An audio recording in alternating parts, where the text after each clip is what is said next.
FearScape Media Network, exploring the unknown, one podcast at a time.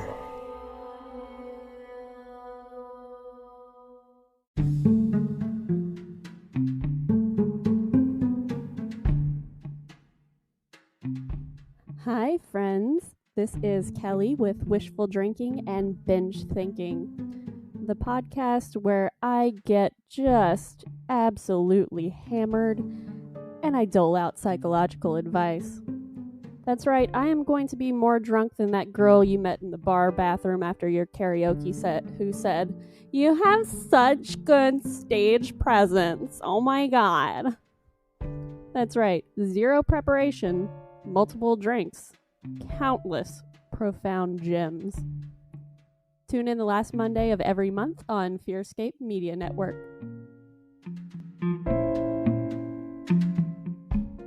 Ghosts in the Attics, Bodies in the Basements may contain graphic, violent, vulgar, or explicit content not suitable for all listeners. Listener discretion is advised.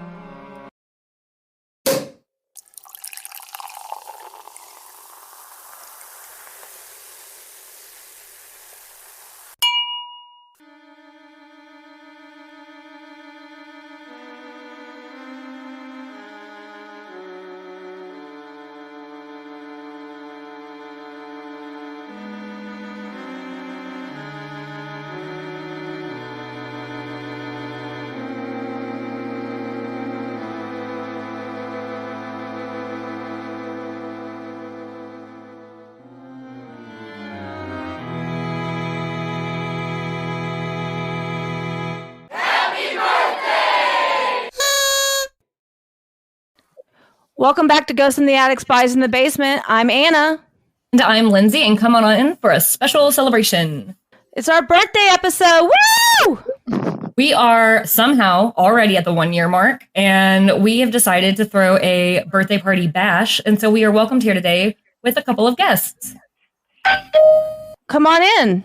Our first guest is Mark L. Watson. Hi, Mark. Hey, girls. Why don't you give us a little introduction about who you are and how you know us? Well, my name is Mark. I host the Peer Beyond the Veil podcast, which operates under the FearScape Media banner, like your fantastic podcast does. So we met online a little while back, the three of us, you two girls. I've been listening to you since your first inception, and then obviously last Halloween, I threw a bit of a Halloween party that you girls kindly attended, and we had a lot of fun that night, and that was my first proper meeting of you girls, if you like, if you can call it a meeting online. It was nice to go to your Halloween bash. That was so much fun. And that is actually what inspired us to do this for our birthday episode. We said we want to do something like Mark L. Watson did for Peer Beyond the Veil, so let's do it. It's cool. Be warned when everyone talks at once. It's fun while it happens, and then you try to edit it afterwards and realize that what you have is like an hour and a half of 5 people talking over each other, and you have to try and make it. But there's my heads up for you. I have my work cut out for me coming up. Yeah. So happy birthday. Well, thank you. Our next guest is Keith Smith. He's an author, a writer, and a badass dad. Welcome Lindsey's dad to the podcast, everyone. Oh, and he's our hype man. He is so much our hype man. Happy to be here, and happy anniversary to the podcast. And I like to mention that Anna and Alyssa are also bonus daughters of mine. So, and that leads us into our next guest, Miss Alyssa Laine. Hi. You may know her from her awesome music. You want to tell us a little bit about yourself? Yeah. Hey, so I'm Alyssa, horror enthusiast and ghost want to be hunter. I'm a musician, and Lindsey and Laura, who is another guest on here, are basically my sisters, and Keith is my second dad. And that brings us to our final guest, Miss Laura Ramsey. She created our wonderful podcast artwork. And our wonderful Manor with the ghosts and the signs, like it's so beautiful that you see on every episode. That was created by her. Hi, yeah, I'm Laura. I'm Lindsey's sister and Keith's daughter and Alyssa's pretty much sister. And also super into ghosts, super into horror, everything creepy, love true crime. So it's very fitting that we're all here today. Absolutely. And me and Lindsey, you should know us by now. So there's no real introduction there. But as some of you don't know, me and Lindsey haven't lived in the same town for about 8 years now, which is kind of wild if you really sit down and think about that. We went from living like constantly 4 to houses away from each nothing. other. Yeah. And to living 8 hours away from each other. Mm-hmm. And we've always nurtured our friendship with telecommunication like this. It started with the Glide app, which I don't even think exists anymore, where it was not live video chat. It was you send video messages to one another. And so all throughout the day, we're just sending like a couple seconds, responding to each other like all day long. And then that kind of like fell off. And FaceTime came about on everybody's cell phones. And we continued on to there. And now we use Google Duo. And of course, we record on here, so we see each other that way, and we just talk a lot, and like we're always talking. And so then one day, Anna says, we're always talking. Maybe somebody would want to hear it. Let's do a podcast. Yeah, I'm crazy like that. And it's crazy how this podcast turned into something that was an idea, and it's now, I feel kind of big. It's just kind of wild. I mean, we've recorded 26 episodes. We've met some amazing people from other podcasts and authors, such as a great-great-grandson of America's first known serial killer, H.H. Holmes. And we went from thinking absolutely nobody listened to now we have 43 states across the U.S. And counting the U.S., we have 25 countries around the world that listen to us, which is mind-boggling. Which we say it all the time on the show, but like we had to bring it up on this particular episode since it's our celebratory one. But dang. Yeah, it's worth celebrating. All right. Yeah, it's pretty wicked. So before everybody has to get back to their regular scheduled lives, we thought we would quiz you guys a little bit about how much you know about where birthdays come from. So and all the traditions and superstitions.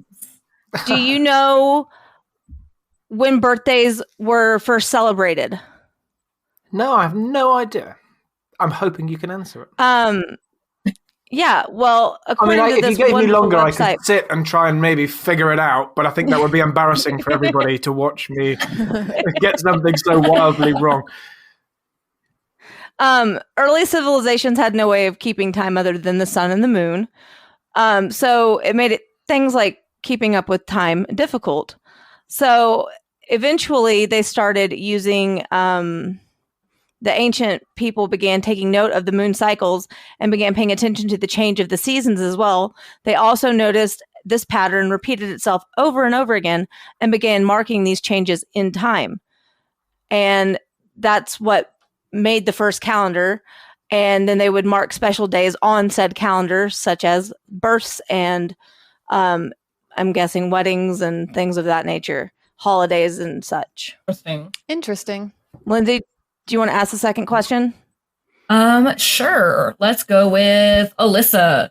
Do you know why the superstition of making a wish when you blow out your candles is a thing? Oh God, I don't, but I hope it's like gruesome or something.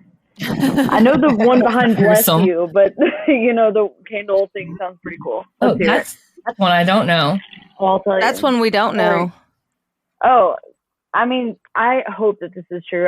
It's only been like something passed down through the internet, but apparently when you say bless you, like way back in the day, people thought that you were expelling demons from your body. Nice. Bless you. I've heard that. Like when you sneeze, you're like, oh my gosh, the demons bless you. Imagine if you have a sneeze attack and you're just like I know that hundreds of demons. Our family gets stuck in these sneeze attacks where we're sneezing like 10 times in a row. And imagine you're just like, oh my God, I was just riddled with demons. A whole family of demons inside of me. So the custom of blowing out candles may have originated in Germany. And the whole idea is that you have to try to get it all out in one breath. Blow all your candles out, which of course gets harder and harder every year. And it's supposed to like help your wish come true or whatever. But apparently in Germany, they also add an extra large candle to the middle. Like to And make so it if you hard. only blew out, I guess, yeah. So if you only blew out the larger candle, your wish would come true. That's a setup to fail. Why add the other candles then? That's a trick. Yeah, that sounds like a Sounds Come true. Yeah. And then what happens reality, if you when blow you out all blow the out candles? You're great rich. year, I Just guess. like wish extra comes true. protection. No matter what, I guess if you blow out your candles, you get your wish. So there's that going for us. Oh, nice. All right. So we'll go with Keith. Do you know how birthdays are a form of protection? I do not. I have heard that, but I don't know how that got started or what culture or country in which it got started. I understand that Well, the Greeks according and Romans gave us candles and presents, I think, but that's pretty much the extent of my. you're on the right track. You are on the right track. According to this awesome website, it says it is assumed that Greeks adopted the Egyptian tradition of celebrating the birth of a god. They, like many other pagan cultures, thought that days of major change, such as these days of birth, welcomed evil spirits. They lit candles in response to these evil spirits, almost as if to represent the light into the darkness. And it implies that birthday celebrations started as a form of protection. Sweet. Cute. And now we just use birthday candles, to blow out and celebrate, eat, and make wishes, like Lindsay just talked about. But That kind of reminds me of noisemakers were also a way to scare away the unwanted evil. There's so many when you look. Oh. It's fascinating. And it's a rabbit hole as well. But it's fascinating when you start looking at little rituals that you give absolutely no thought to, like birthday candles on a cake. None of us have questioned. It all goes back to something. And actually, life is littered with, from side to side, littered with tiny little things that we all don't give a moment's thought to, that actually can go back hundreds and thousands of years to antiquity, that all mean something. They've all got kind of cool little messages. Sometimes it's been corrupted. It's meant one thing and then it kind of got taken out of context, but over the years it's been kept. And it's fascinating when you start looking into all these little things. Yeah, when we had the original idea to do the lore and tradition behind birthdays, we had no idea that it would be as interesting and deep as some of them are, which is kind of cool. But we all grow up like, oh, well, you get your birthday cake, everybody sings to you, and you blow out your candles. That's it. And you don't really put much thought into it. So looking at it up and seeing that there's actually reasons we do stuff like that is just. There'll be a tradition behind cake as well. Why cake? We've all spent, 20, 30 years, however old you guys are, not questioning why you get cake on your birthday. But there will have been a time when you didn't get cake, and then it will have started for a reason. Don't ask me what that is. I do not want that question if that's coming up. I actually know the answer to the Germans invented the birthday cake as we know it today, according to this awesome website. It is believed that it started in China, where a child's first birthday was the most special and most important. And then the Germans decided that the party was the closest way to celebrate that, and this party was held for German kids, or Kinder, and featured a birthday cake adorned with candles. Kids were given one candle atop the cake, like Lindsay had mentioned earlier, but Germans started the cake tradition. There you go. Germany listeners, that's cool. And we do have listeners in Germany, so thank you for the cake. I love cake. All right. Laura, have you been asked a question? No, and I'm mad about it. I'm just kidding. I'm going to ask you a question. This one's going to be a little bit different. Okay. So is it bad luck to be early wishing somebody happy birthday, late wishing somebody happy birthday, or forgetting altogether? Oh, gosh. I'm going to say early is bad luck because maybe they think that you're jinxing it. You are actually correct. Specifically in Russia, that is a big, superstition that you do not celebrate a birthday until the day of the event. And if you can't do it, you have to do it late. It's something about it. It's bad luck if you wish somebody a happy birthday early. So if I were to run into you on August 3rd and say, happy birthday, that's bad luck. I could see And I've that ruined your because day, I could guess. see them thinking that it's like I said, like you're. Well, like now you're gonna get jinxing in the it, car like, and not see your birthday. oh my gosh! If I had only not said happy birthday, they'd still be alive today. Like, Oh, actually, sorry, I misspoke. In Russia, you don't celebrate a day early. In Germany, wishing someone a day or even just a day early is bad luck. So again, with Germany has a lot to do with They birthday really do. celebrations. Apparently, they gave us Christmas too, didn't they? And Krampus. Like the way we celebrate. Krampus, yeah. I think so. I'm sorry, it just like dawned on me like how much stuff that we do from Germany. But Does anybody know how the tune of Happy Birthday was actually a remix? oh, Does anybody know anything about like the tune Happy Birthday? me. I don't know about the tune, but I know that it was invented in Kentucky. It Really? is. Yeah. So you're Two welcome. sisters, Patty Hill and Mildred J. Hill, who happen to be both Kentucky school teachers, wrote a song called Good Morning to All in 1893, and it was published in a book for other school teachers. The original intent for this song was to be sung in class before the students started their day. Of course, you know, things change, and it became a catchy variation that we know today, published by Robert Coleman in a songbook in 1924 that featured a song with the exact lyrics that came quickly overshadowed the original lyrics. And today we know the song is the birthday song or Happy Birthday. And it's copywritten, so we can't sing it on our show. I know it's the most, I think it's in the Guinness World Book of Records as the most recognized song in the English language. Yeah. Oh wow! I mean, probably that would not surprise me at all. Yeah, for real. That's cool how songs become to be. It's like the Star Spangled Banner was written as a pub drinking song. Oh, That's not how we sing Oh. it. Nice. I learned that in band. imagine. Go high school band. Right. The copyright proceeds are split with the copyright owner and the Hills estate, estimated around $2 million a year for people using the birthday song What? and not being allowed to. Yeah, if you Sure, know, it's they like a real don't thing. police that, do they? Like, who's calling That's why them up? restaurants sing. I don't know, but restaurants have their own birthday themes. If you think about it, like Applebee's is Well, if you true. notice happy on- birthday and things like that. Not just on the- TV instead of the The original. copyright law must only apply to the states, does it? I don't know, It but can't be I know that Probably. I'm not certain. I know that on Copy TV shows and movies, if you notice, a lot of times they sing for "He's a Jolly Good Fellow" instead of "Happy Birthday," especially on like No, Nickelodeon not, and not like. in the UK. I don't think that can apply here because we've got Really? no limit to using it on radio and TV. No, you hear it all the time. Oh, Well, nice. So interesting. I have Well, noticed that like more recently over the last 10 years they're singing it on TV, but I remember growing up on like Nickelodeon shows and stuff, they always said for "He's a Jolly Good Fellow" instead of "Happy Birthday." I don't know now that you the. pointed out, I noticed that. But never would have thought about it. I don't remember like the laws and everything, but after so long, the copyright becomes not Like a thing null and anymore. void. Right. Yeah, Yeah. so that might be why you hear Maybe. it now, especially with Maybe. of course, if you don't have anyone to deal with your estate, like for a dead musician or whatever, I guess that's what happens. I don't know. That's Okay. crazy. I never would have thought of that.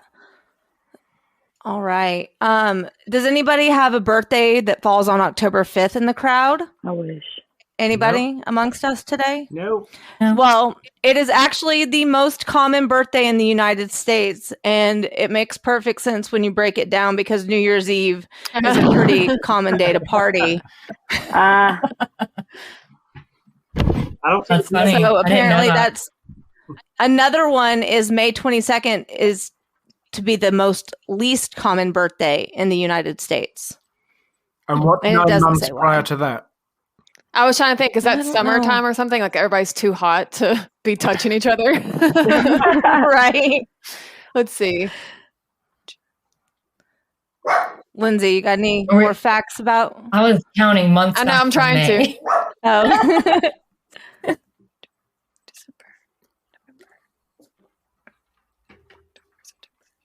Yeah, August. And it's hot in late August in a lot of places. And it's back to school time, so everyone's like Stress. Stressed out. I like how we all had to sit there and count like that.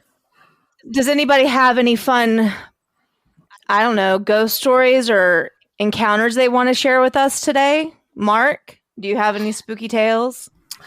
Oh, I have books of spooky tales, Anna. Oh, I like the books. But being put on the spot is. Let me have a think. Give me a few minutes to just ransack the library. I know Laura and Alyssa have both went to haunted asylums. You guys got any? You all have gone to Waverly, which we did an episode on. We did an episode on that. Yeah, we went to Waverly. Do you have any? Although I may have told your all stories on our episode. You did. Yeah, you did. But yeah, we went to Waverly kind of recently. I know that they went back, didn't you? Yeah. Yeah. Oh, I have thought one. You guys had went back. Oh, do you? I go like. Well, I have one to ask about them. I should say. Oh, Laura, didn't you tell me that you all went to Liberty Hall and some stuff happened? Liberty Hall is a historic building in our hometown of Frankfort, Kentucky. Yeah. So Alyssa and I and two of our friends, Katie and Michaela. Michaela lives out of state, and she came up to visit, and she brought some like amateur ghost hunting equipment that she bought online. So it was like a spirit box, and an EVP recorder. And wasn't there 3 things, Alyssa? What else did she bring? Was that it? No, that was it. Okay. So we went to Liberty Hall, which is just like a historic old house in our town of Frankfort, Kentucky. And we sat on the back porch and recorded ourselves playing with the spirit box. And we did get like some weird stuff, like a piano came through a couple times, and then somebody sang because we like asked what it was or something, and we heard piano. It said your name, Alyssa. Yeah. Oh, and your name. It said her name, and then at one point it got stuck in a loop, and it just kept saying, "Be careful, be careful." Oh be yeah, careful, because I was over about to and go over on again. vacation, and it mentioned plane and be careful or something like that. Or No, I think it said Florida. Florida. It said Florida. Be careful, and I was like, I got yeah, that was weird. And then we went and we walked. Did you still go on the plane? Yes, you did. Yes. I got sunburnt really bad, so I was. I'm sorry. Well, but that was just our theory of what it was trying to say. Because if you remember, we ended up finding a tree in the gardens that had a plaque on it that said like Florida something. Yeah. So who knows what it actually was? But am I remembering wrong that you said that it picked up the word rose and like something about the rose garden? Yeah, it said. I can't remember. Like we had this map, and the map had the gardens like numbered, like areas of the gardens numbered. And we said, "Where should we go?" And we thought we heard it say like 8 or something. So we went to the one that was number 8. And when we got there, it said something about rose, and the title of that section of the garden was like something roses. And then we're like, "Is this where you want us to come?" And then like a deep, scary voice said, "Run." And we took off. God, we were like, "You don't have that. to tell me twice." Shoot. Oh my god! So we left. I got to. And it wasn't like an app on your phone or something, because I know there's some ghost hunting things on your phone that like totally have to be I fake. see them on TikTok all the time. It was like So the people are like, actual "Costs like $10." spirit box, like what they Little use box. on, TV shows and Ghost stuff. Adventure. So, We always mention ghosts. oh yeah, it was creepy, and we all felt kind of weird. Like, you know how you just get that like pit in your stomach, like something's up. Yeah. We all had that feeling. What happened at Waverly? Well, I do. Okay, the last time we went to Waverly, oh gosh, I'm trying to think of which story is even the best, because something happens every time we've ever been to Waverly. At least one thing happens that's intimidating, or like, I can share something that happened to me personally. I don't know if it's what Alyssa was going to say, but there, everyone here knows a good amount about Waverly, right? Sure. So you know how they had the hallways that, like on the left-hand side of the hallway, there was no windows or anything. It was just open. And that was for like fresh air and sunlight and stuff, because they believed it would treat you. Solarium. Yeah. Yes. Well, they would Something set like up that. the beds there, and they would leave them there, I think it was from March all the way up to Thanksgiving or something like that, because they thought that, all the fresh air possible was going to be great. Unlike Well, next to the beds, like the beds were up against the wall, there were these little headphone jacks that you could like plug in headphones to. And I don't know if it was like for music or what. They didn't really elaborate, but they kind of like the tour guide kind of tells you the history, and then you are kind of free to kind of wander around for a minute, and then you come back to the group and you leave. So when we wandered around, I went up to this headphone jack, and this is gonna make me sound crazy, and I don't really care if you think I'm crazy because I know I'm not. I like touched it, and I immediately just started crying, and it was this like deep, deep sadness. And I saw this young woman laying at that spot, plugging her headphones in my head in a way that I've never really experienced before. And I just was like crying. And so much so that my friend Michaela, who was with me, like noticed, and she was like, "Are you okay?" Because I was trying to be quiet. I didn't want to like draw attention to myself. She's like, "Are you okay?" And I was like, "I have no idea. I just got so overwhelmed with this emotion, like out of nowhere." And then when I took my hand away and walked away, it was just gone. Like I felt fine. Because I kind of thought maybe I was just being like empathetic, you know, like thinking of the history and getting emotional. But it was way more overwhelming than that. Like it had to have been something paranormal. It was so weird. That's crazy. I feel like that was a really long-winded way to tell that story, and I'm sorry, but it was No. Well, It was interesting. So the first time I went there, we were on the 5th floor, which is like notorious for room 502, and that whole story, if you don't know, definitely look it up. But the first time we went there, I was upstairs, and the tour guide kind of let us walk around. And I remember thinking that my legs felt hot, like a sunburn. And then we were in the dark because it was nighttime. But, and then I remember feeling like a sting on my hand. And when we got in the car, I had a cut, like a scratch from like this knuckle all the way up to like here. Oh my gosh. So second to last time I went there, I was in the very back of the group because I have a tendency to walk fast. So I always just trail in the back now. And I don't remember who was standing beside me, but the tour guide was off to my left. And then the other guide was at the front of the group. And I had my back to the group just watching the hallway. And I saw a very large black figure dart across the hall. And I just was like, "Oh my God," like really loud. And whoever was next to me grabbed my arm and was like, "I saw that too." And I thought it was the tour guide. And I looked over and they were like, "Yeah, I saw that." So I was like, "Oh."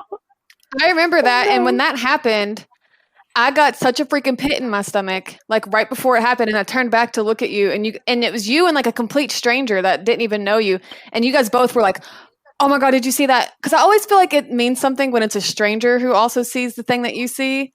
Because then when it's your friend, maybe you guys are like playing off each other and you're like excited. Yeah, for real. But when you and like a complete stranger have the same experience, it's like, "Oh my God."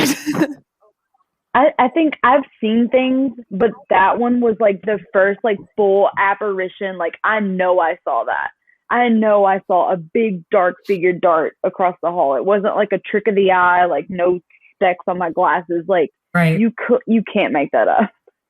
I mean, I guess you could, but I'm not. So and it felt bad. Like I don't know how to explain it. It felt like we needed. I remember the people who were towards the back of the group when that happened. We all got this feeling of like we got to go. We were like speed walking away. It felt like something that we weren't supposed to be near. Yeah, exactly. Oh, that gives me chills. Yeah. Keith, do you have any ghostly encounters? You've traveled all across. More of our skeptic here. He's our skeptic, but have you had anything that made you go, huh? Maybe? Well, I mean, I'm not so much really a skeptic. It's just I really haven't experienced anything overt like you guys have experienced, especially visually. What little bit I have experienced has always been deep feeling. I've been spending a lot of time in the last couple of years in the American Southwest, and I've gone to a lot of ghost towns, that no longer exist, except for the decaying buildings and things. And I've always questioned whether it was just my own feelings. I'm a writer, so I tend to really concentrate and think about the people who live there, the lives they've led, as I've literally inhabit the same rooms that they used to inhabit all the time. And knowing all these people are no longer walking the planet, at least not in physical form, right? And I've always felt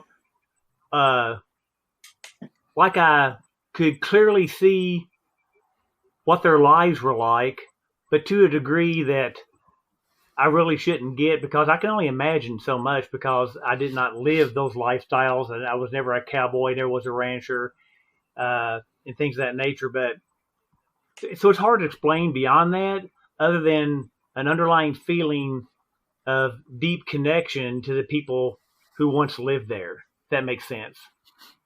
Mm-hmm. That makes complete sense. Yeah. I think it makes a lot of sense to have a spiritual connection to things without having explanation. I mean, that is pretty much paranormal experiences. I tried to let my imagination Whether you run see away something with me, or- because all those places tend to be very remote, oftentimes no cell service. So if I were to ever experience something, I don't know if I would just completely freak out or what, but I'll let you know if that happens. Maybe there's no Absolutely. cell service because there's so many ghosts. Well, maybe. Jamming the signal. Did you ever think of anything, Mark? Well, so I haven't. Were you asking for personal ghost experiences? I was just Anything you want to share? Anything you want to share. Stories. In terms of personal experiences, I have. There are a couple of different kind of answers to the story. The first thing is that I haven't really had any significant personal experience. When I first started doing my show, by kind of episode 6, 7, 8, kind of a couple of months in, my little boy, so as I said before, 2 and a 4, so they were probably 1 and 3, or maybe less than 1. Anyway, the eldest of the 2 was kind of 2 or 3 years old as I was doing the first season of the show. And he started to see all sorts of weird things. There were probably kind of 5 or 6 different occasions over those couple of months where he saw a hand under the bath, and then he saw red eyes on my decking. And there were a few things that he saw. I didn't see any of it. But made me kind of step back, because I was lined up to go on ghost hunts. I was starting to talk to people who were inviting me into kind of haunted places. And I deal with more than just kind of ghosts, as you guys do. But people who were inviting me into kind of their world where they're immersed in this strangeness.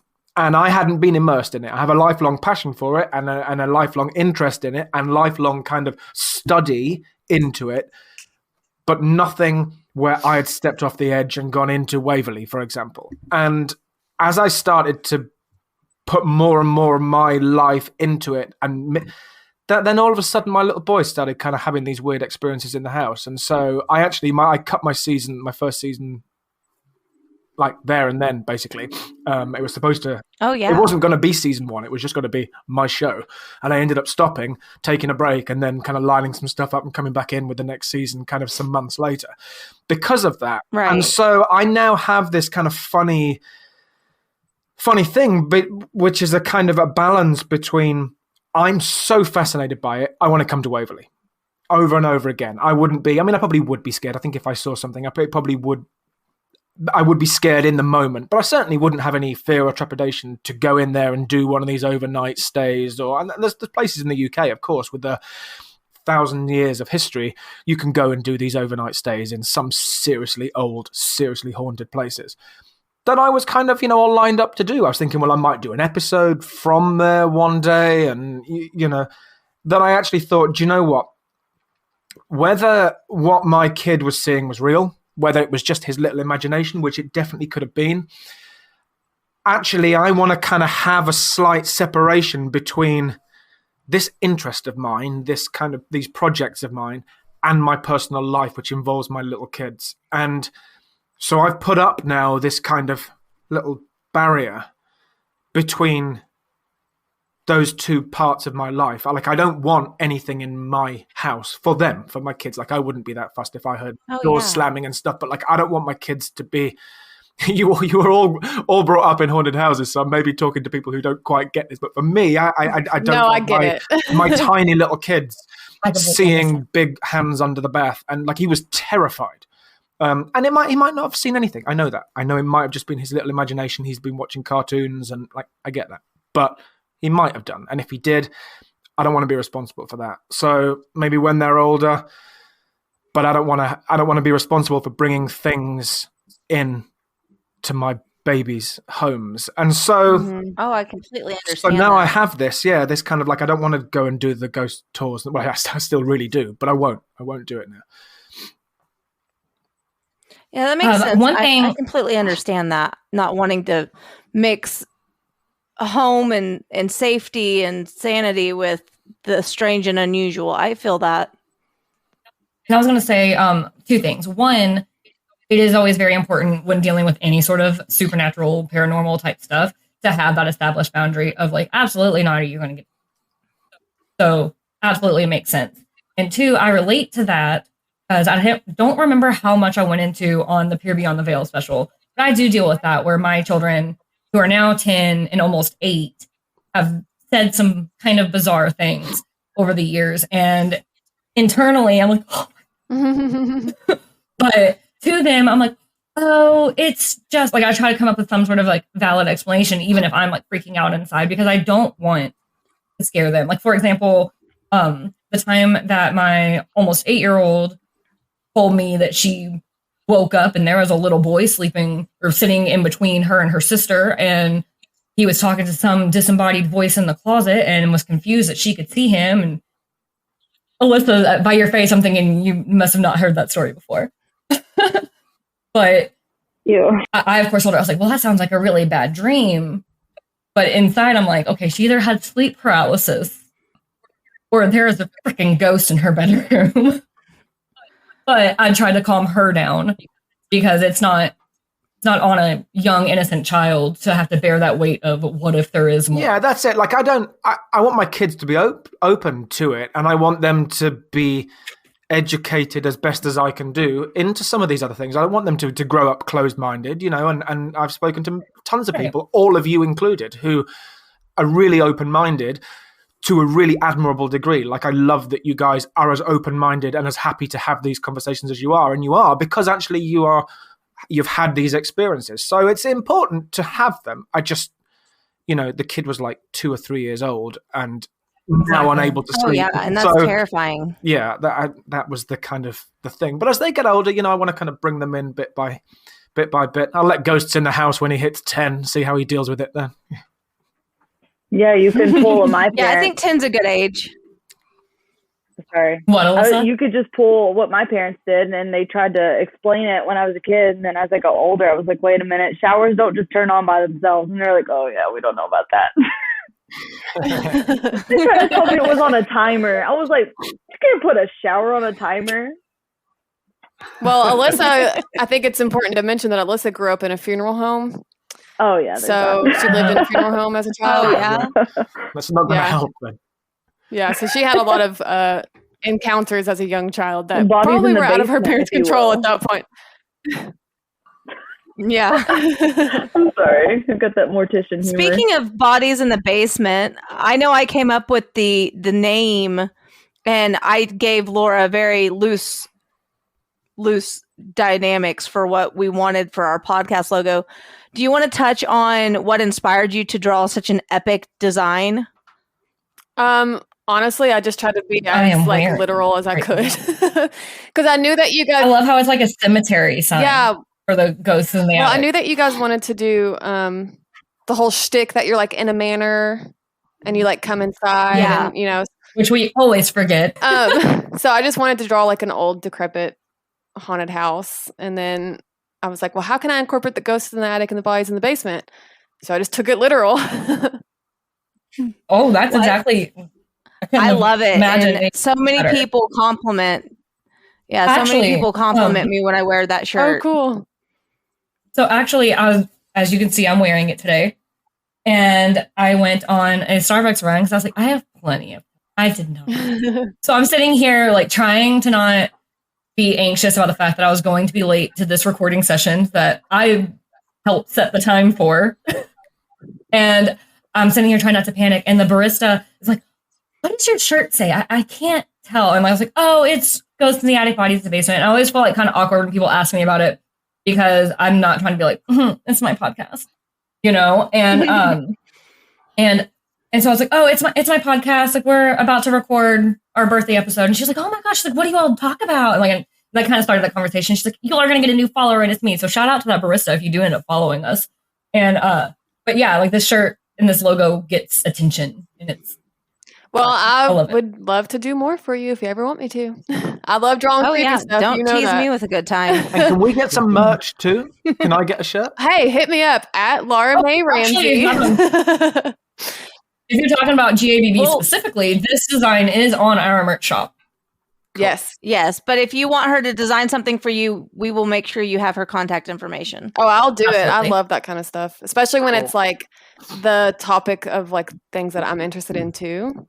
So it's like more fun for me Right. to do Yeah. it. Yeah. Well, I know, Mark, you said that you were on a schedule. Well, thank you for coming on. Thank you both for having me on. It's been a pleasure to see you girls again. We'll return the favor when I start up with a new season, and I'll be asking you girls the questions. Oh, sounds Oh, exciting. that sounds like a good time. Let us know when and where. I will We'll be do. there. Thanks so much for Thank you coming and so celebrating much, us. and happy birthday to you both, and nice meeting all the rest of you as well. Thank you. Lovely. Bye, Okay, guys. Mark. You too, Mark. Nice to see Bye. you Good again. night. Bye, Mark. Hey, just calling in from NYC and wanted to wish you guys a happy 1-year anniversary. Woohoo! Wow. Happy birthday, Ghosts in the Attic, Bodies in the Basement, the great folks, Anna and Lindsey. You all do an amazing show. We are so happy to have you as part of the FearScape Media Network. I know Stefan talks about you all the time. It's a lot of our guests and things that we have on the show. You all just have an amazing show. You cover amazing content. You bring just a lot of excitement and energy to it. And we really appreciate and love that you're part of the network. Happy birthday. Well, that was so much fun having Mark on, and thank you guys for all joining us today. We really do appreciate you coming on the show. Does anybody else have any spooky stories or thoughts or anything they want to talk about?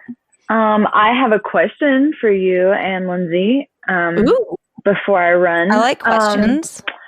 I want to know, out of all the episodes that you all have done, what was the most interesting one that you had to do research on? For me, I would say it is a toss-up between the H.H. Holmes episode, because we had to read a book, watch a TV show, and dive into like learning about everything H.H. Holmes and also Jack the Ripper and also Jeff Mudgett.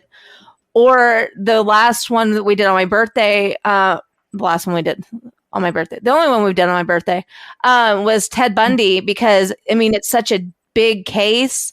Yeah.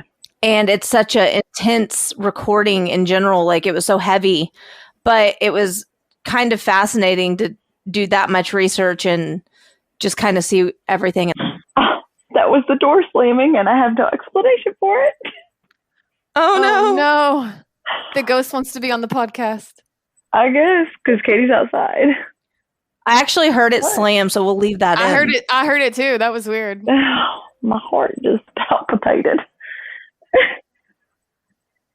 Yeah, you're good. Wow. All right, Lindsey, what was your favorite episode that we did so far? I guess Like the most interesting. Okay. The most So, interesting. Yeah. We were asked that on Fairy Tale Fix, and at the time I had said the Jeff Mudgett episode, like Anna just said, because that was extremely interesting, and I stand by that.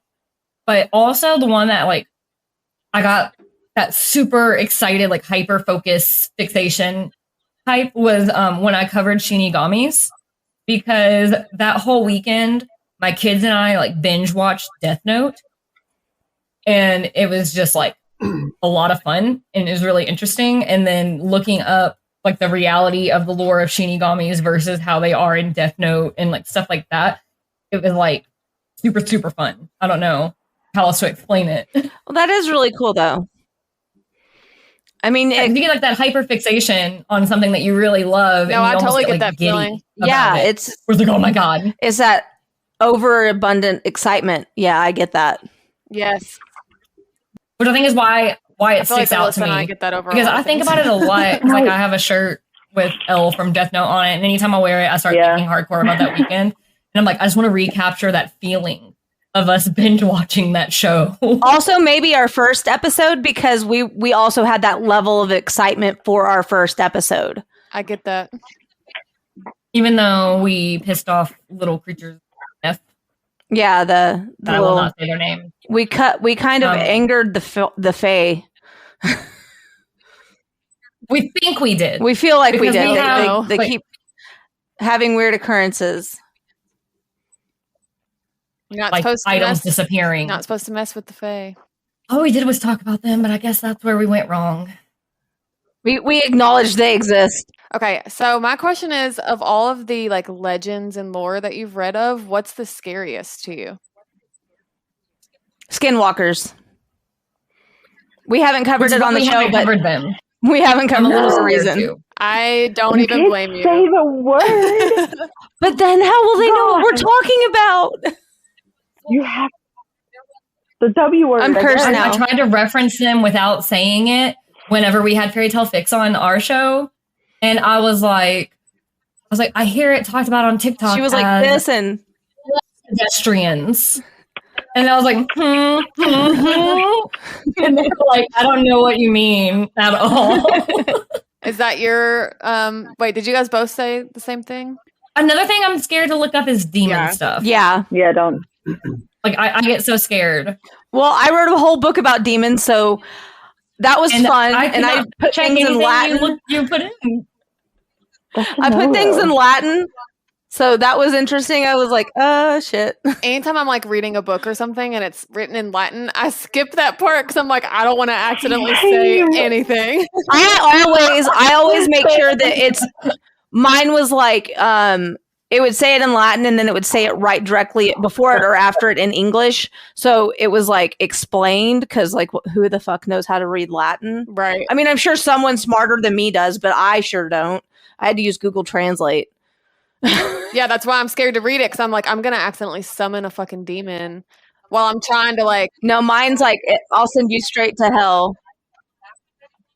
I didn't fact check anything. I just like, I made shit up. It's all fiction. Oh, I said when I helped edit the dedication, like I would not fact check anything, like nothing.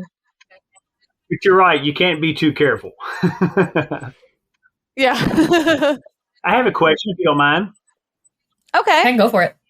For Lindsey and Anna both, and maybe you have different answers. But congratulations again. You've been going for 12 months. Most podcasts never make it past a couple of months, so that's a big deal that you guys made it this far. If you guys could pick one person, who would be your dream guest to have on your podcast? Well, I guess now's as good a time as any to go ahead and mention our upcoming guest, Miss Melanie Golding, will be on our show soon. After our birthday episode. Yes, she is the author. She's the author of Little Darlings and the Hidden, which we cover on our book clubs. But beyond somebody as astonishing as an author that we aspire to be like, I don't know. Karen in Georgia. I can tell you because I wish for the stars. Okay. I feel like I have a couple. Yes. True crime related. Yeah. I would say Sarah Turney would be awesome. Sarah Turney is the sister of Alyssa Turney, and she advocated on TikTok to get the police to reopen her sister's case and realize that most likely it was her father who murdered her sister. And she got justice. And yes, and they did actually make an arrest after she raised awareness because she kept trying to get them to look into it, and they were like, well, get more attention. So she made TikTok. And that's how, like, and I think, and she is a really big advocate for like ethics and true crime coverage and finding justice for cases like hers and things like that. And so I think she would be awesome to talk with. Yep. And then on the other side, people in the paranormal realm, I'm not 100% sure who I would pick, but in the same vein, in the same vein as Melanie Golding, I think Stephen it would be King. awesome. Chuck Palahniuk and Stephen King. We named a character after the both of them. I mean, like, yes. Stephen Charles and Lost in Grey is Stephen King and Chuck Palahniuk. Like the name is not the character. Could you imagine how fucked up he would have been if it was their personalities? Like the way they write, he would be so much more dark. I couldn't even imagine like a combination I just keep picturing like the woman in the bathtub from The Shining mixed with guts from Chuck Palahniuk. It's like some weird combo there. Awesome. But I think that would be cool. Especially like I've talked on the show before about how terrified I am of the book Lullaby ever since I had kids, because I'm convinced, because in the book Lullaby it's like nursery book, and when you read one of the particular nursery rhymes out of it, it's a culling song, and anyone who hears it dies. No. And so you have all these parents reading a nursery rhyme to their babies, and they all die. And so I'm like, I've been too scared to open that book since I had kids. I'm like, I'm going to read this book and kill my children. I refused to read the part when it said the nursery rhyme. I was like, no, I can't read it. And so now I just have this dream of getting brave enough to read Lullaby again and inviting Chuck Palahniuk on the show and him being like, hell yeah, I'll be there. You know, maybe for our next birthday. That would be like my high school and adult dream. Oh, I have been inspired. Almost at expired. No. I have been inspired by our network runners, Stefan and Josh, who they are the ones who told us to message Melanie Golding when she liked our page. And because we Melanie, if you're listening to this, and I hope it's okay that I called you just by your first name. We saw the name show up on our notifications, and I was like, Melanie Golding. I know that name, Melanie Golding. Little Darlings by Melanie Golding. Like, what? You know? And like, I pulled up Audible to make sure it was all still the same. Like, I'm sitting here, like, going into the people who follow our page, and like, I see another book on the page that says like The Hidden, and I'm like, is that the same author? Like, what are the chances of two Melanie Goldings being an author? And I looked it up, and I was like, oh my God. And they're like, message her, ask her to come on the show. And I was like, and say what? We just Facebook stalked you to prove it was you who liked our page. And so then I did message her, and she was like, oh, I would love to. And now like we're like super, super excited for that. And so, and like they've messaged Keanu Reeves multiple times, show, and his people just said that he was just booked. Right. He's just busy right now. They didn't say Keanu's not coming on your stupid podcast. They said he's booked right now. So cool. And you're right. And so I'm like, I can 100% contact Chuck Palahniuk. Shoot your shot. Exactly. You're exactly right. Shoot your shot. You've got nothing to lose by asking these people. The worst they can tell us is no. Exactly. Which is also discouraging for me wanting to reach out to Chuck Palahniuk, just because. Right. Somewhere in my Facebook memories in like 2008, 2009, I wrote, one day my books will be on Chuck Palahniuk's shelf. And just imagine if he came on the show, I could mail him my books. Yeah, no shit. That would be so cool. I could put my books on his shelf. Or Gillian Flynn. Like, we could have Gillian Flynn on the show. Like, I would pass out a little bit. Like half faint. Like, straight up. Just starstruck. So the possibilities are endless. I mean, that's what's so neat, though, is we have, like, a global audience. We literally talk to people all over the whole world. Like Melanie Golding's in the UK. Unfortunately, just on Earth, though. What's up with that? So far. We do check. For now. For now. I don't know what I would really do if Anchor told us that we had listeners on some other planet. Flip the fuck out. I would flip the fuck out. I think it'd be a little bit like, this is a joke, but also like, I knew it. But also like, I was actually talking about that on our Starbucks run. She was like, you really think with all the numbers of galaxies and all that, like we are the only living things? I was like, exactly. Get her into the X-Files. Lindsey, she and I don't know if I'm supposed to say her name because you just said her name and normally you don't say it. I just said it. Well, your oldest child and I have had so many discussions about like, not really so many, but when we were FaceTiming once, we were talking about how mermaids and stuff like probably exist because like, and unicorns and stuff because like, and dragons, because the world is so big and has been around for so long. So like, who am I to know? Well, it's funny. Years ago when my oldest child was probably second grade, she comes home asking me about like if mermaids are real or whatever. And I was like, look, I'm going to be honest with you, Emlyn. Listen, I'm going to be honest with you. I was like, we know more about outer space than we do the ocean. The ocean freaks me out. Same. I was like, so who knows? Really? Like, who knows? Yeah, I don't like it. And then she told me about how all the kids in her class were reading a nonfiction book about the alien invasion that happened in the ocean. I was like, what are you talking about? Never figured out what it was because she swore that they were all like taking turns checking this book out from the library. It was nonfiction about the historical alien invasion that took place in the ocean. What? Well, I want to know what book this is. I don't like it. I don't know. too. A couple people told me it's like the plot of Pacific Rim, which I've never seen. I don't know. Hey, there I don't could be know. alien bases there, man. Well, there was that movie that we watched. What was it called? It has Chris Pratt in it. It was on Amazon Prime, and it's like The Future War. Does anybody know what movie I'm talking about? I think it's The Tomorrow War. The Tomorrow War. Oh, the Tomorrow War? Yeah, The Tomorrow War. Yeah, I've seen that. Yeah. Yeah, like the whole thing is that they find out that the aliens were like in the ice caps the whole time. Oh, and like they thawed Avatar, out. like Aang. He was in the iceberg all along. I didn't even think of that. Yeah, so like maybe the aliens are in the ocean. You know what else is in the ocean? Selfies. That goes in with the hidden. I have another question Yeah. for you. I thought of if you want. Yeah, sure. Go for it. If either of you could visit one like famous haunted location, where would you want to go?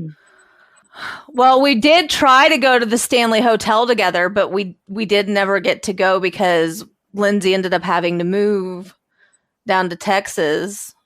But beyond that, I don't know.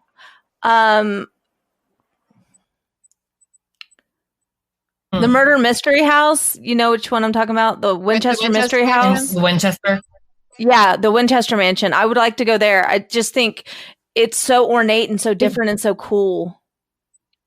I actually did. I covered that house on I think our second episode, Or maybe where Lizzie Borden looking lived. on the website. Like, oh my god, it's gorgeous. The Winchester house is gorgeous. So that would be really cool to see. I feel like I would want to go somewhere like really old, like more like Europe. Oh, like I think it would Stonehenge. be- I think it'd be cool to go to like an old castle, like some sort of Yeah, exactly. Like an castle old or something. castle. I can't think of one that like is famously named and haunted right now off the top of my head. Right. But I think something like that. What'd you say, would be Alyssa? amazing. Some like pyramids in Egypt. That'd be spooky, I feel like. Yes. Or like I feel like that'd be anywhere in scary as Greece. hell. Then you get into like the Mummy. And Look, when you stuff, bring up but- Egyptian curses, that's getting close to bringing up demon shit. Like, I don't want to. I am out. Yeah, no. I was on the more of. Can I make a Just like confession? Well, I know. Hold on. What did you say, Laura? Make a suggestion? I was gonna say, can I make a confession to you guys? Oh, yeah. Oh yeah. I don't believe that the Winchester Mansion is paranormal. I think she was just grieving and lost her mind a little bit.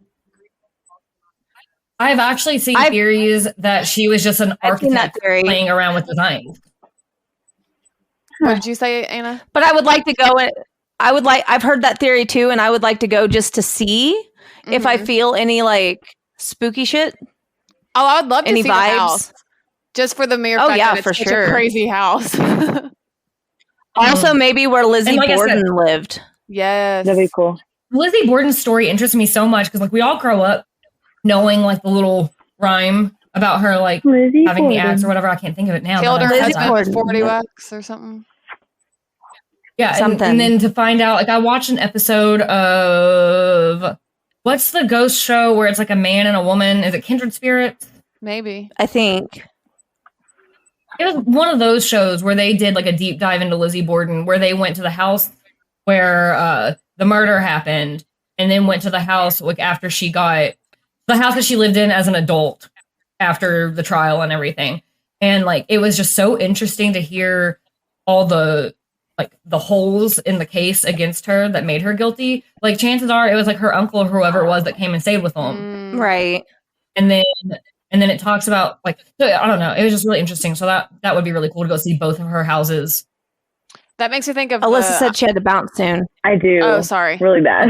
Sorry. I hate to be that person. Okay. All right. Well, thank you for coming on the show, Alyssa. Of course. And we'll make sure to put your music in the show notes so everybody can listen to you because you're talented and everyone deserves to hear how awesome you are. Aw, thank you guys so much for having me, and happy birthday!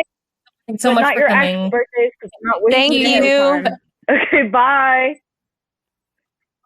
Bye.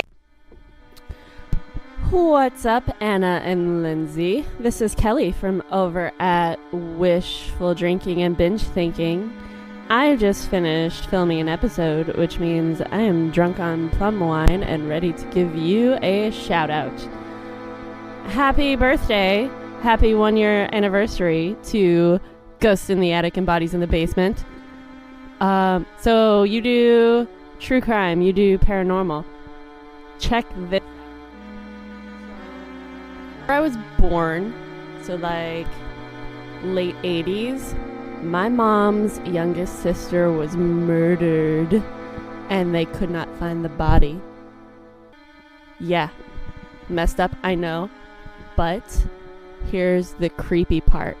For months, they could not find her body until the police hired a psychic. And this psychic found my Aunt Angel in the middle of a field somewhere that no one would look.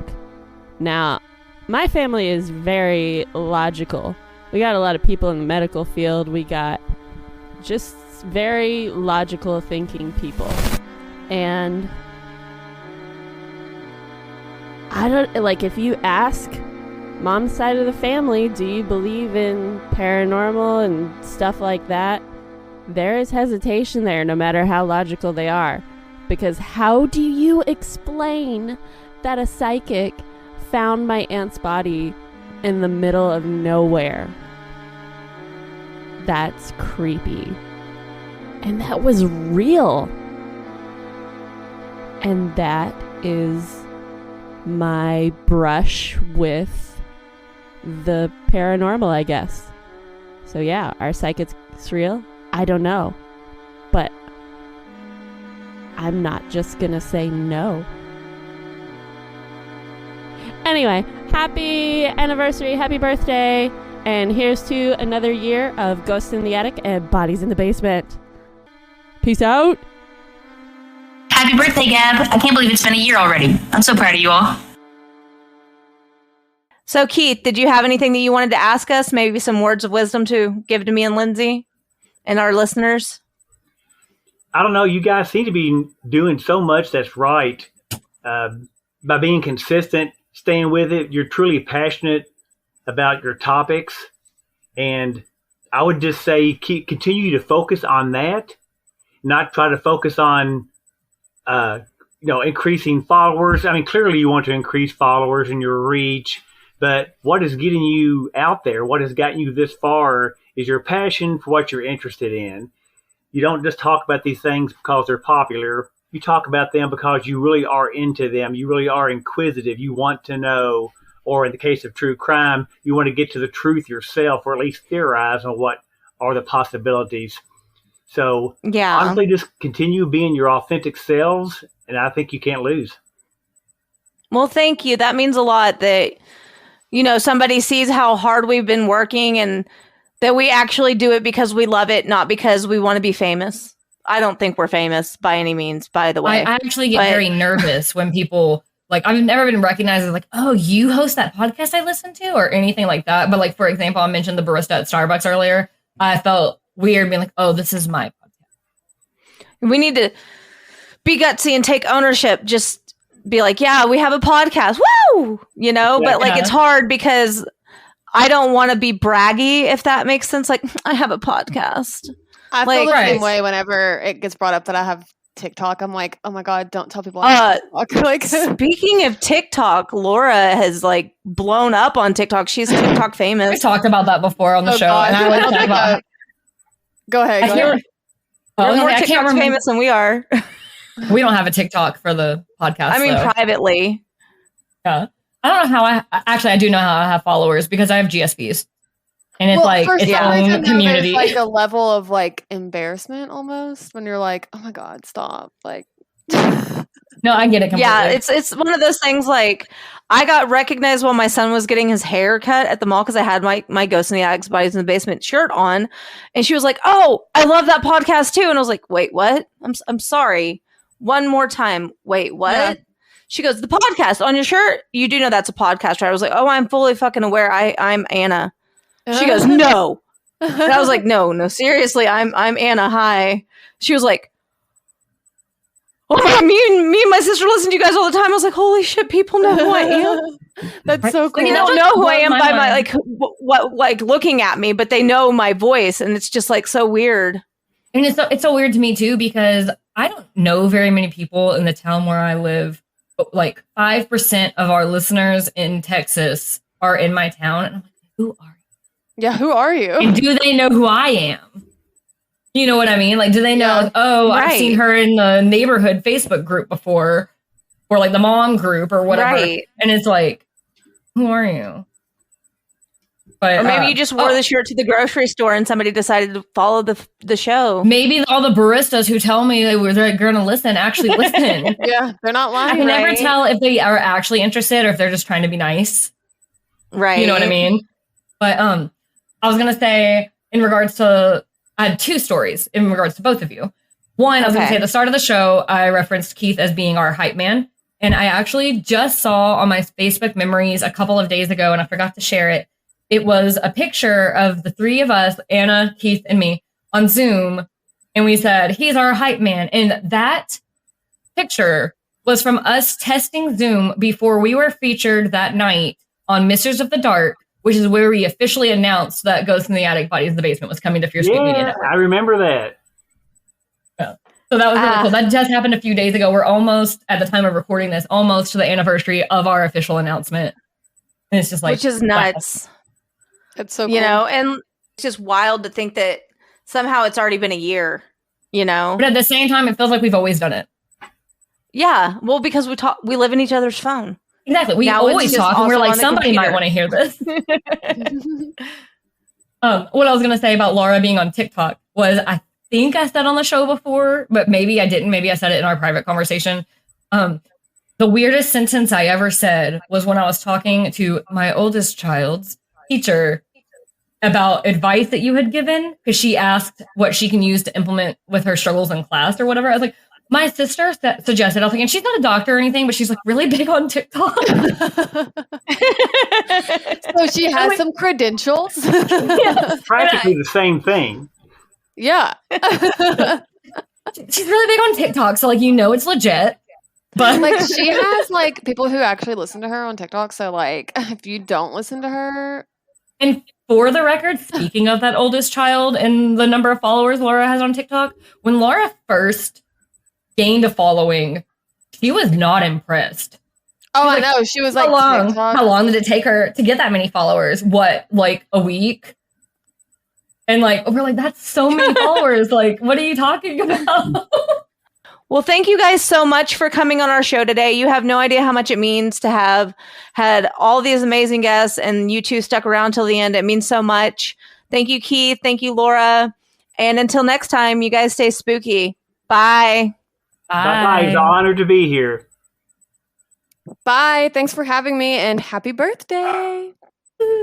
Thank you. Bye, you guys. Hey, Ghosts in the Attic, Bodies in the Basement. It's Hunter. I just wanted to tell you happy birthday and tell you how much I enjoy your podcast. I have a short little ghost story for you. I was at work. I had just used the restroom, and I walked out of the restroom into the hallway, and my coworker, I thought, scared me. And in actuality, my coworker was in the kitchen. I walk out of the bathroom, and I hear, boo.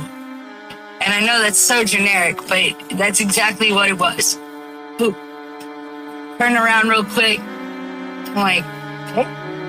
That was who I worked with. My partner was my coworker. And I was like, babe. She wasn't there. And I was like, what the heck was that? And I'm walking down the hallway, and sure enough, she's in the kitchen. I don't know what it was, but it was very trippy. There was another encounter in that same house where the back door, the handle jiggled and then just opened, and the door was locked. So, I don't know. Happy birthday, though, and you guys have a great day. That was so exciting having so many people on today. That was really cool. I'm glad we did that. I am too. And then we also have at the end of the episode, before the commercials, there'll be birthday wishes from people who have sent us in clips. So I mean, you you have that to listen to as well, listeners. How exciting. And we have we haven't really listened to all of them. We've just saved the clips because we want to be surprised along with everyone else. So that'll be fun. It's some pretty cool stuff. Yeah, it's been an epic day for sure. It's been an epic year. It has.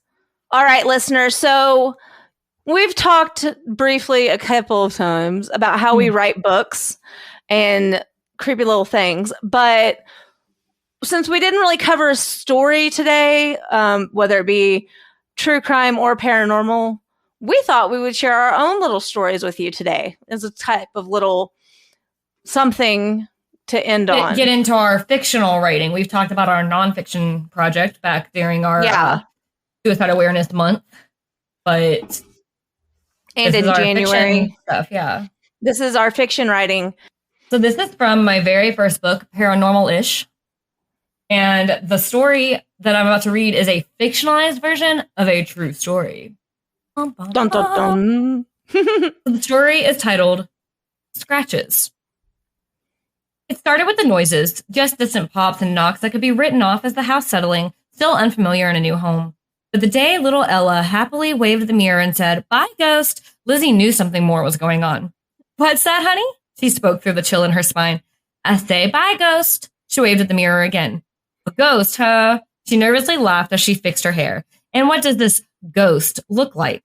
She didn't know what she expected to hear. Something silly, like a sheet with holes cut out for eyes, like in the cartoons, maybe. Ella thought for a second, her face serious, probably trying to come up with an answer, Lizzie told herself. Drawing a lone finger across her throat, Ella simply stated, "Scratches." Oh, it's so creepy. And yes, that is a true story. My oldest child was probably 2, maybe 3, but I think 2 at the time. Yeah. That really happened.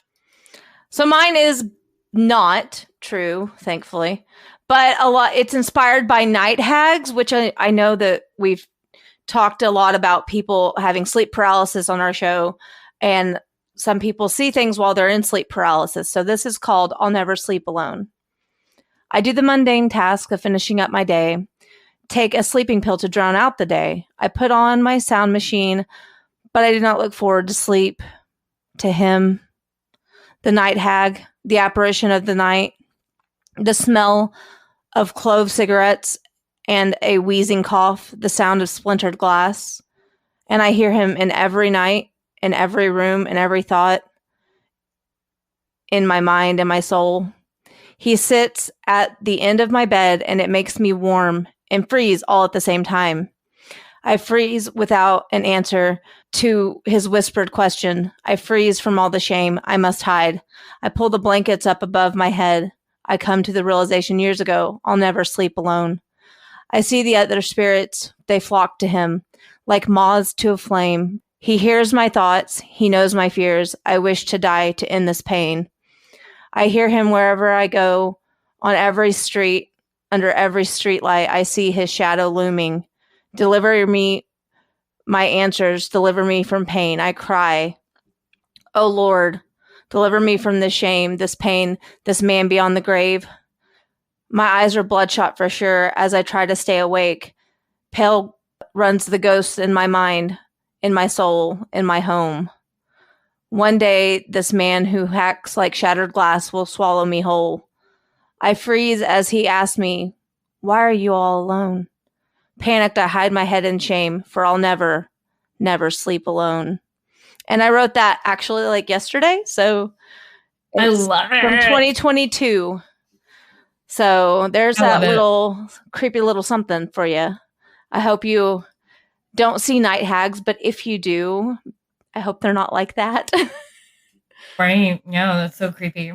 We'll have to have Stefan on and see and have him tell us about his night hags. Stefan couldn't be here today, but he is a very good reason. He is celebrating today with his family, and so we wish him the best, and we wish he was here, but we'll have him on the show as a special guest in due time because Stefan is the coolest. I mean, and he's the whole reason we have a podcast. He's basically the reason why we're here, so we have to acknowledge that. I had mentioned earlier we were on Misters of the Dark, and that's with Stefan and Lance. Yeah, and it's funny, we were just talking with them about like, what equipment we needed to be on their show, to be interviewed. And we were like, oh, well, we've been looking into starting a podcast. Like, we already have mics and stuff. And he's like, podcast? What kind? And we're like, tell me more. Yeah. And he's like, what's your all's topic? We're like, true crime and paranormal. It's called Ghosts in the Attic, Bodies in the Basement. And he was like, hey, I want to send you over our contract. What's your email? That's how we became part of the FearScape Media Network. Yeah. And we are very happy to be here. Without him ever listening to an episode of us babble on. They're even talking to us because we've talked. I've had audio clips on their shows on FearScape Paranormal, which is now the Convergence Enigma. And, and then, of course, that interview on Misters of the Dark. But prior to that episode of Misters of the Dark, they had never spoken to us. So they had no idea how conversational we were. Voice, or how conversational we were. Or if we even liked each other. So he knew he liked our writing. And that was about it. And he had faith in us. And we thank you for that constantly, Stefan and Josh. Every day. The other network runner. We love and appreciate you guys. We do. And that's another reason why we wanted to share a little bit of our fiction writing today, is because if it wasn't for that, guys, we wouldn't be here. That and shooting our shot. I was going to say, and shout out to my old friend back home, Kelly. Without Kelly, who did a co-host bit with FearScape when they were still, I think it was when they were still FearScape FM, when they were a local radio show before podcasting.